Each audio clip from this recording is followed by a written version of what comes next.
Assalamualaikum warahmatullahi wabarakatuh.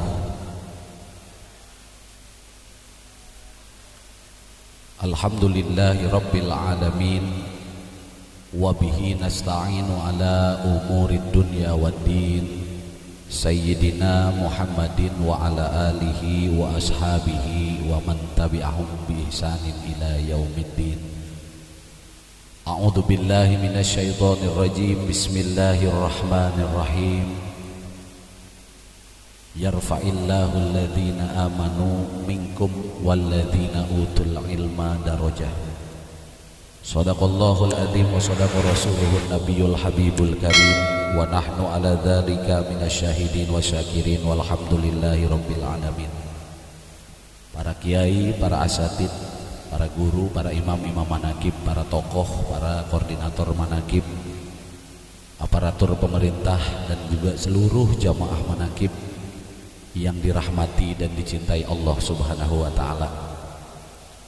Bersyukur kepada Allah bahwa malam ini kau dan aku masih diberikan kesempatan untuk hidup.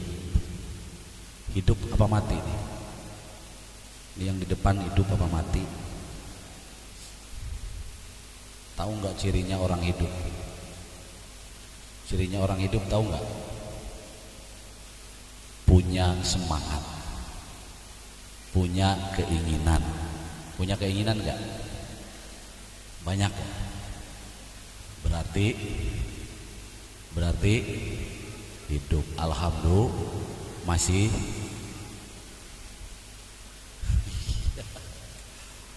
Ya kalau udah nggak ada pengenan itu namanya mati. Makanya alhamdulillah kita masih dikasih hidup. Tandanya kita hidup masih banyak kepengenan. Aku ingin begini, aku ingin begitu. Doraemon. Ntar jamaah manakib ayah kasih kantong ajaib. Mau nggak? Kantong ajaib Doraemon, tinggal ngambil mau apa saja jadi. Nah, pokoknya alhamdulillah judulnya Doraemon. Siapa yang mau jadi Nabita ya? Ustaz Bukhari. Syukur Bu, kita masih dikasih hidup, banyak keinginan, sudah nggak apa-apa. Yang penting keinginan kita harus selaras dengan keinginannya Allah. Nah ini yang sulit. Mana keinginan kita, mana keinginan Allah. Kalau keinginan kita berat, tapi kalau keinginan kita dibarengin dengan keinginan Allah, maka pasti wujud. Berarti kudu mati-mati juga kalau gitu ya. Kalau masih hidup ya orang dikasih-kasih. Siapa yang hidup? Hanya Allah.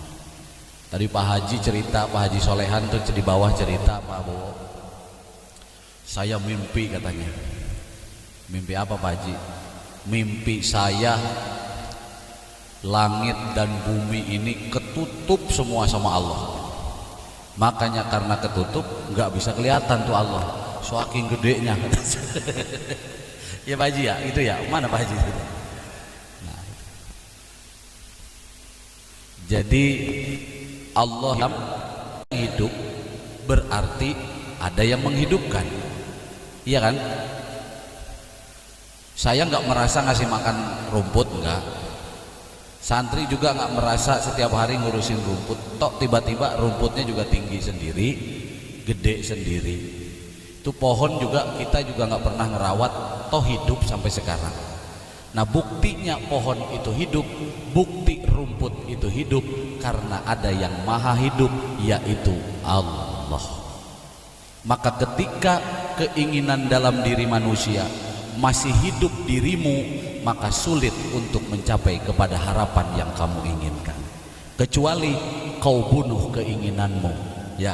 Jangan kau hidup di dalam dirimu, sisakan yang hidup. Yang maha hidup adalah Allah. Ngerti nggak? Pokoknya dengerin aja.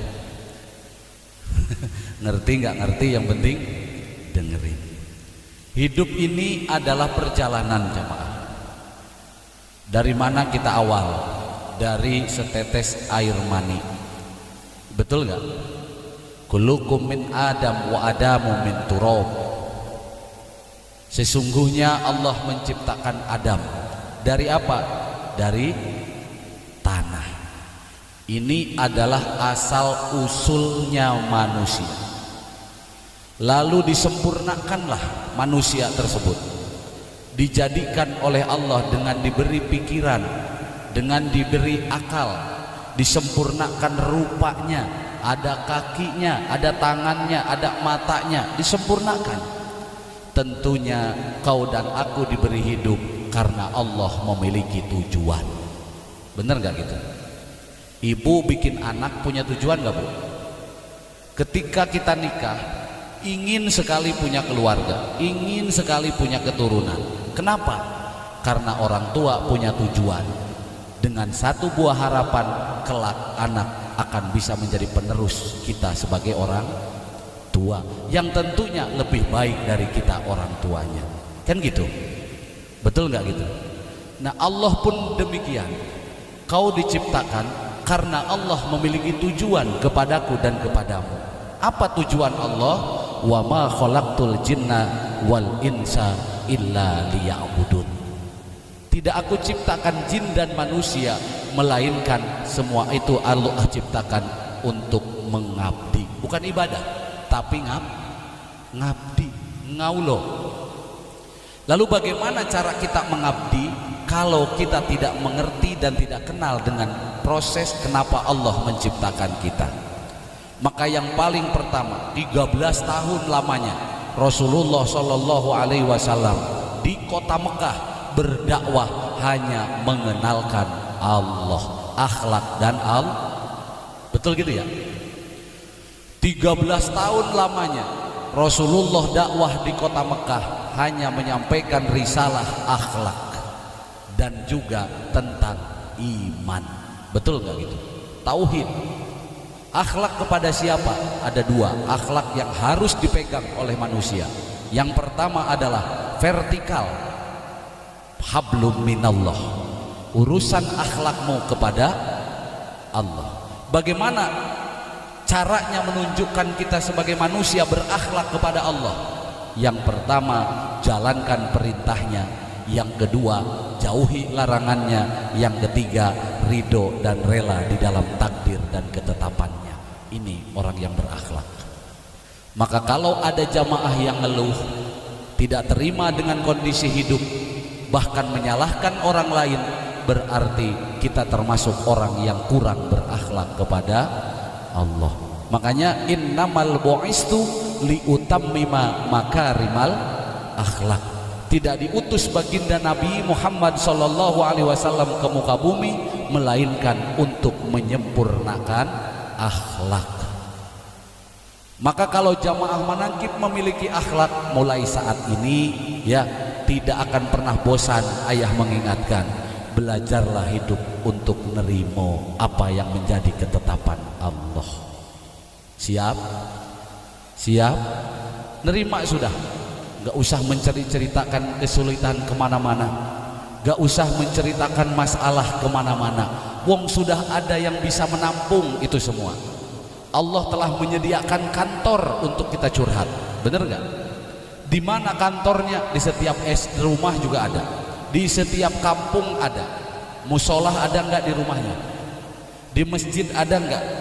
Masjid di kampungnya ada nggak? Ada. Pernah nggak kalian masuk ke situ? Suka masuk ke situ? Masuk, itu kantor ya, itu adalah wadah. Atau majelis-majelis zikir, itu adalah wadah untuk kita curhat kepada Allah. Itu tempat yang paling tepat. Majelis zikir, majelis ta'lim, musola, masjid, pondok pesantren, itu adalah tempat-tempat kita bagaimana kita bercerita dan berkeluh kesah. Iyyaka na'budu wa iyyaka nasta'in. Ya, ceritakan sudah, nggak apa-apa. Toh Allah senang dengan keluhannya kita. Allah senang dengan air mata kita. Allah senang dengan curhatan kita. Sementara manusia belum tentu senang melihat kita nangis. Betul nggak? Keluarga belum tentu senang melihat kita nangis, saudara belum tentu senang melihat kita nangis, tapi Allah betapa rindu dengan hambanya yang mana yang tatkala meneteskan air mata lantaran kerinduan dan butuh kepada yang punyanya. Maka jika engkau ingin menghabiskan air matamu, habiskanlah air matamu di hadapan Allah, bukan di hadapan makhluknya. Setuju enggak? Setuju enggak? Keluarkan saja air matamu. Di sini kita baca, ya Kafi ya Ghani ya Fatah ya Rozak. Andaikan kamu sudah tidak bisa membendung kesulitan dan kepahitan hidup, teteskanlah air matamu. Allah senang karena memang di sini adalah tempatnya. Betul enggak? Ya Kafi ya Allah, engkau yang maha cukup. Ya Ghani, engkau yang maha kaya. Banyak orang menghina hidup saya dan keluarga saya lantaran kemiskinan. Banyak orang menjauhi saya lantaran kesulitan. Banyak orang yang menghina saya lantaran kesusahan. Kamu katakan, ya Kafi, ya Ghani, ya Fattah, ya Rozak. Teteskanlah air matamu di hadapan Allah, maka Allah akan bangga kepada kalian. Amin ya Rabbal Alamin. Itu ya, selaraskanlah keinginan kita dengan keinginan Allah. Ketika kamu ingin selaras keinginanmu dengan keinginan Allah, maka perbaikilah akhlakmu kepada Allah. Ini yang pertama. Yang kedua, akhlak kepada sesama manusia horizontal, hablum minan nas. Kita juga kepada sesama manusia harus berakhlak. Ya, bagaimana caranya manusia berakhlak kepada manusia? Ya, memanusiakan manusia, itu orang berakhlak. Orang yang berakhlak kalau memang dia manusia, ya dimanusiakan, kan begitu. Jangan membedakan kasta, kedudukan, pangkat dan jabatan. Pekerjaan, mau dia pelacur, mau dia tukang mabok, mau dia tukang judi, mau dia masa lalunya nggak pernah sholat, maling, rampok dan sebagainya, tetap dia manusia. Pada hakikatnya di dalam diri manusia ada kebaikan yang Allah tanam, mungkin belum sampai hidayah kepadanya. Betul apa betul? Betul apa betul? Jangan malah kamu mencibir atau menjauhi.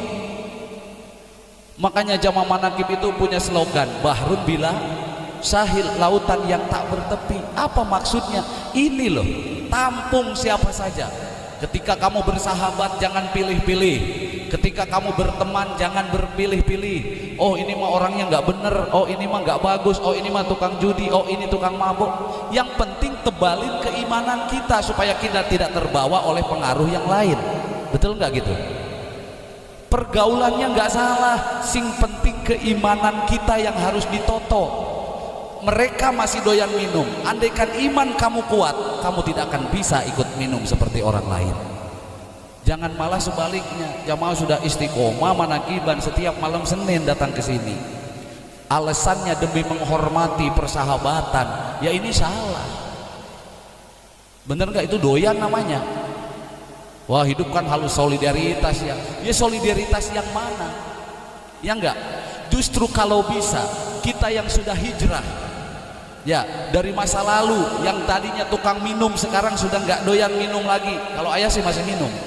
Nggak tahu kalau jamaah. Dulunya yang belum sholat sekarang sudah sholat. Tumbuhkan rahmatan lil alamin, kasih sayang. Ya Allah, begitu bahagia saya merasakan hidup saya saat ini. Dulu saya tidak kenal kiai, alhamdulillah sekarang hampir setiap saat saya bisa duduk bersama dengan kiai. Perubahan gak ini? Perubahan. Yang dulu mungkin ketemu kiai itu bau. Bener gak? Atau mungkin minder, dianggapnya kiai itu memeding, serem, takut diceramain, takut diomelin. Betul nggak? Tapi kamu sudah digerakkan oleh Allah, diberikan hidayah. Sekarang hampir setiap hari atau paling tidak seminggu sekali kita sudah sama-sama berkumpul bersama dengan kiai. Alhamdulillah. Nah ini kita terapkan kepada saudara-saudara kita. Wahai kawan, kalau kamu doyan minum, jangankan ke surga, ke neraka saya temenin. Gitu kamu bilang. Ya, kamu masih doyan minum, teruskan saja minumnya. Tapi saya minta kepadamu, sekali-kali ikut saya yuk dzikiran. Bagus apa enggak gitu? Bagus enggak gitu? Minum saya temenin, tapi tolong kamu juga temenin saya zikir, kan begitu. Bagus gak gitu? Perkara orang itu tertarik apa tidak setelah duduk di majelis zikir, itu urusan Allah, itu hidayah Allah, bukan urusan kiai, bukan urusan kalian. Orang itu istiqomah atau tidak, cocok atau tidak, terus atau tidak, itu bukan urusan ayah, bukan urusan kalian, itu urusannya dengan hidayah Allah Subhanahu wa ta'ala. Amin ya robbal. Nah, ini caranya kita memanusiakan manusia adalah hormati, hargai, cintai, sayangi siapapun sesama makhluknya Allah. Maka Rasulullah, wa ma arsalnaka illa rahmatan lil alamin. Saking berakhlaknya Rasul, orang di luar Islam saja didoakan. Bener gak gitu? Didoakan. Allahumma salli ala Sayyidina Muhammad wa ala ali Sayyidina Muhammad kama sallaita ala Sayyidina Ibrahim wa ala ali Sayyidina Ibrahim. Ya kan? Turunan Ibrahim didoakan. Turunan Ibrahim ini kan Yahudi, betul nggak? Turunan Nabi Ibrahim ini Yahudi, tapi setiap sholat umat Islam diajarkan oleh baginda Nabi, Allahumma salli ala Sayyidina Muhammad wa ala ali Sayyidina Muhammad kama sallaita ala Sayyidina Ibrahim wa ala ali Sayyidina. Didoakan Nabi Ibrahim dan seluruh keturunannya, pembuat patung, bener gak? Pembuat patung keturunan Ibrahim itu didoakan. Inilah akhlak baginda Nabi Muhammad sallallahu alaihi wasallam. Bahkan suatu ketika ada orang yang sangat membenci sama Rasulullah. Ya, ada seorang nenek-nenek sangat benci sama Rasulullah, sumpah serapah, Muhammad orang gila, Muhammad gak beres, Muhammad macam-macam gitu. Ceritakan orang buta, ya, ada seorang nenek-nenek buta, dia kenal nama Muhammad dari orang. Kenal apanya? Keburukannya. Sehingga dia berkata Muhammad tukang tipu, Muhammad macam-macam, pokoknya yang jelek-jelek itu. Tapi dia lupa setiap pagi Rasulullah yang menyuapi roti ke mulutnya. Ya kan gitu ya. Rasulullah terus ngasih nyuapin makan sama nenek-nenek itu. Padahal mulutnya sumpah serapah, udah pokoknya kocok semua, comberan yang keluar. Ngejelekin Rasul. Tapi akhlaknya Rasul terus dia ngasih makan. Kira-kira kalau model saya, model kita kira-kira gimana? Udah nenek-nenek buta, gua corokin juga kan ya. Bener gak? Udah nenek-nenek buta, kerjaannya cuma nyumpain. Kata Rasulullah, kalau Rasulullah model saya, buset, lemparin kali Malang itu saya. Tapi Rasulullah tidak, dengan kesabarannya. Suatu ketika Rasulullah itu gak nyuapin ya. Nah ya, terus akhirnya yang nyuapin itu adalah sahabatnya, yaitu Sayyidina Abu Bakar. Kata nenek-nenek, kok beda ini, yang nyuapin agak kasar dikit ini mah. Ya habis mulutnya nyumpain Muhammad terus, kebetulan Abu Bakar ini kan sahabatnya. Pas dilihat Rasul ini kok nyuruh nyuapin orang yang model begini, lelepin ke sekalian rotinya ke mulutnya. Ya malu Ustaz Bukhari ya. Ngedenger ayah disumpahin bae sama nenek-nenek, ya disebopelin sekalian, untung gak dipengkep sekalian biar mati. Akhirnya Sayyidina Abu Bakar bilang, nenek tahu nggak siapa yang selama ini nyuapin nenek? Memangnya siapa kamu? Kok beda? Nggak seperti orang yang biasanya. Memang yang biasa nyuapin nenek bagaimana? Kalau yang biasa nyuapin saya itu lembut, enak, santun gitu. Kalau bahasa kitanya. Kok ini kasar? Tahu nggak kamu? Kata Sayyidina Abu Bakar, orang yang ngasih makan kepada nenek setiap hari itu orang yang sangat dibenci oleh nenek. Orang yang selama ini dijelek-jelekin oleh nenek, dialah Muhammad Rasulullah Sallallahu Alaihi Wasallam. Nah, makanya nggak boleh lihat orang dari casing dan luarnya, betul nggak? Karena mata ini nipu jamaah. Pak Amil pernah masang batu bangunan.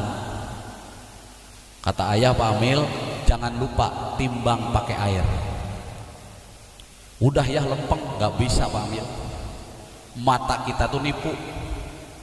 Masang batu, Mang Adi, masang batu saya lebih percaya sama air daripada mata sama tukang bas. Ayo. Karena saya pengalaman. Dulu saya punya temen nama Ustadz juga, bantuin masang batu bata. Udah pokoknya dikeceng lempeng ini ya katanya. Lah begitu jadi itu bangunan kurang 2 batu, makanya pondok yang duluan miring begini nih. Berarti mata dengan air, jujuran air, beneran air. Berarti untuk melihat bangunan yang di depan mata saja, padahal mungkin batunya bisa dihitung. Kalau 5 ya 5 baris itu kan ya. Kalau 6 ya 6 baris. Tetap mata itu masih salah melihatnya. Begitu ditimbang ternyata kurang. Paham jamaah? Ini mata menipu. Maka lewat dzikir manaqib semoga Allah memberikan kepada kita pengetahuan dan hidayah, agar kita bisa melihat dari apa yang tidak terlihat. Ingat, yang nyata ini adalah goib, yang goib ini adalah nyata. Saya terlihat di hadapanmu ini palsu, kau terlihat di hadapanku ini palsu, karena yang asli adalah yang tidak bisa kita lihat. Betul gitu? Sama seperti rezeki kamu, seperti uang yang kamu punya. Apa yang ada di dompet kamu itu goib, dan yang goib itu nyata. Mana? Ketika kamu dalam kesulitan, padahal bayangan tidak ada, di situ rezeki kadang datang tidak disangka-sangka. Ada yang ngalamin begitu? Tapi padahal ini uang sudah di tangan, bahkan ditaruh di dompet kita. Tapi besok karena memang yang kita lihat ini goib, ternyata bukan untuk kebutuhan kita, tidak sedikit uangnya hilang diambil maling. Betul gitu? Betul itu? Maka yang nyata ini adalah goib, yang goib ini adalah nyata. Dunia ini adalah fata morgana, semua ini adalah isinya yang maha hidup, ya hayyu ya qayyum, yaitu Allah subhanahu wa ta'ala. Maka jangan ad-dunya mata'ul gurur, dunia ini adalah sendak gurau belaka, dunia ini adalah permainan semata. Jangan kau mau diperbudak oleh dunia, maka jadikanlah dunia itu adalah mainan kita untuk menuju mahabbah cintanya Allah subhanahu wa ta'ala. Ya, jadi dunia ini, manusia ini adalah perjalanan, berawal dari mana dan akan berakhir kemana. Anggap jamaah ini lagi menuju satu buah perjalanan. Di tengah perjalanan, malam sudah ngobrol sama Bobo ya, kamu sudah kelelahan dengan hidup, ke barat bingung, ke utara bingung, ke selatan bingung, kemana saya, padahal usaha ya usaha, kerja ya kerja, uang padahal selalu punya, tapi kok hidup saya begini, kadang begitu. Bener gak gitu? Akhirnya di tengah perjalanan, di perapatan Cibatu, ketemulah sama ayah. Bener gak? Kamu lagi jalan kaki, gak pakai sendal, gak bawa uang, gak bawa segala macam, ketemulah sama ayah. Begitu ketemu ayah, istirahat sejenak. Lalu setelah istirahat itu, saya kasih kalian kendaraan. Apa kendaraan kita? Apa kendaraannya? Manaqib Syekh Abdul Qadir Al-Jilani. Kok nggak tepuk tangan itu? Wah, ini lebih canggih dari mobilnya Pak Bowo, lebih cepat daripada mobil ayah. Cuman kadang kamu tidak bersyukur dengan kendaraan yang Allah kasih. Kamu tadinya jalan kaki, hidup kamu tuh nggak terarah, jamaah. Hidup kamu tuh nggak terarah, bahkan lelah di tengah jalan. Ku cari-cari apa yang ku cari, kan gitu. Bener gak? Nyari apa juga kamu gak tahu mau kemana, mau ngapain. Taunya berangkat kerja, pergi pagi pulang sore, pergi pagi pulang sore. Kaya enggak, seneng enggak, bahagia enggak, bener gitu? Kaya enggak, betul gak gitu? Berangkat pagi pulang sore, seneng enggak, kaya enggak, rumah tangga begitu-begitu saja, anaknya begitu-gitu saja, sholat enggak, ngaji enggak. Ada yang begitu di sini? Gak jelas, betul nggak? Padahal tadi kita hidup diciptakan oleh Allah memiliki satu tujuan. Namun karena kalian lupa, terlena dengan kehidupan ini, sehingga kalian bingung, kemana saya nanti, bagaimana hidup saya, kemana masa depan saya, bagaimana anak saya, bagaimana kalau saya mati, selamat apa enggak, kan gitu. Akhirnya di perapatan ketemu dengan ayah, diajaklah mampir di kampung Bangkuang RT 0804 Desa Cibatu, Cikarang Selatan. Lalu saya tanya, dari mana engkau? Saya dari Palembang. Nah, gitu. Dari mana? Ada orang Palembang? Ada ya Pak Boy ya? Ada. Dari mana kamu? Saya dari Jawa Tengah. Mau kemana? Nggak tahu. Saya bingung mau kemana. Mau nyari apa? Pengen kayak orang-orang. Datang lagi orang Kuningan. Mau kemana? Nggak tahu. Apa yang kamu cari? Kayak orang-orang. Kalau orang-orang di Cibatu ini bebegeng sawah. Ya kan? Datang lagi orang Cibenda, orang Cempaka ke sini. Dari mana? Dari Cempaka. Mau kemana? Enggak tahu. Apa yang kamu cari? Biar kayak orang-orang. Singkat cerita, dari sekian jamaah yang datang ke sini, hidup pengen kayak orang. Berarti bukan orang. Kalau orang itu satu, orang ini manusia. Kalau orang-orang berarti kan bukan manusia namanya.